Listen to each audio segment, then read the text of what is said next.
Hi hello வணக்கம், welcome to my channel. இன்றைக்கி morning கோலம் போடலான்னு வெளியில் போகும்போது தான் இந்த வண்டியை பார்த்தேன். இந்த தாத்தா வண்டி ஃபுல்லாக கோழி வச்சுட்டு இருந்தார். சரி ஜஸ்ட்டு சும்மா போய் பார்க்கலான்னு சொல்லிட்டு பார்க்கும்போது தான் என் பையனும் பின்னாடி வந்துட்டு அம்மா போபு அப்படி சொல்லிட்டு இருந்தான். அவனும் பார்த்துட்டு இருந்தான்.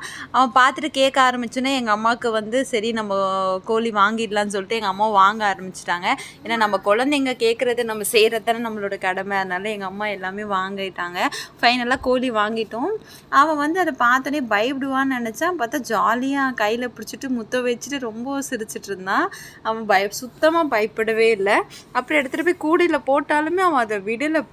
பிடிச்சி ரொம்ப ஜாலியாக விளையாடிட்டு இருந்தான். அப்புறம் பார்த்திங்கன்னா ஒரு வழியாக அவனை சமாதானப்படுத்திட்டு கோழிக்கெல்லாம் அரிசி போட்டுட்டு தண்ணி வச்சுட்டேன். எத்தனை பேருக்கு இந்த மாதிரி கோழி வலிக்க பிடிக்கும்னு சொல்லிட்டு கமெண்ட் பண்ணுங்கள். தேங்க்யூ ஃபார் வாட்சிங்.